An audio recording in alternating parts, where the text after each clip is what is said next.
Bon, imaginez maintenant que vous soyez comme notre client qui voulait déployer, qui veut déployer ses 17 macroprocess, ses procédures, etc. dans 200 filiales et qui a construit un plan d'action sous forme d'un arbre dont l'objectif qui est tout en haut de l'arbre est déployer, mettre en place le nouvel IMS, système de management intégré, dans l'ensemble du groupe.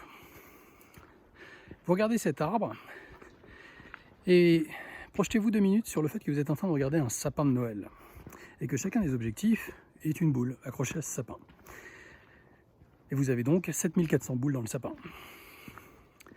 Imaginez que parmi toutes ces boules, vous soyez en charge des opérations de formation. Un petit peu comme si vous cherchiez toutes les boules rouges dans le sapin. Et là, sur la plateforme Synapscore, vous allez pouvoir retrouver toutes ces boules rouges, créer un raccourci vers ces boules rouges que vous allez mettre dans un espace qui va être dédié aux boules rouges, au recrutement. Et cet espace, vous allez pouvoir le partager avec l'équipe recrutement.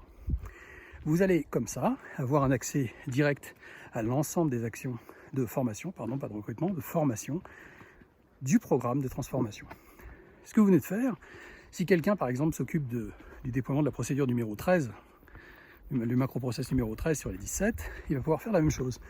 Et donc, il va pouvoir créer une communauté, par exemple, des gens qui sont chargés de déployer le macroprocess maintenance.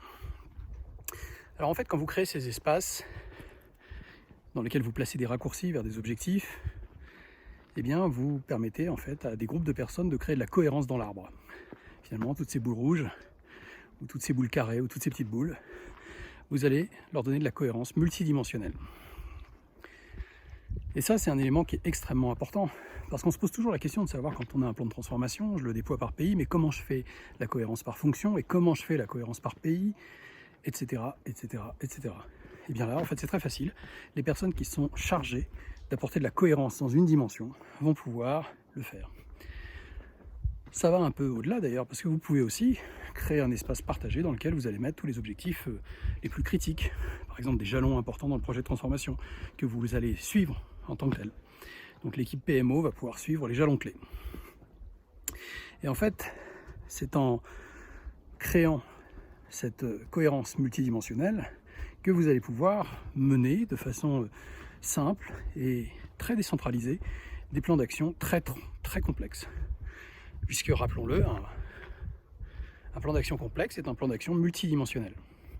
De même qu'un problème complexe, un problème multidimensionnel. De la même façon que dans Brainstorm, vous avez des analyses multidimensionnelles des réponses aux questions, donc des analyses des problèmes, et bien dans Transform, vous avez la possibilité de créer de la cohérence multidimensionnelle.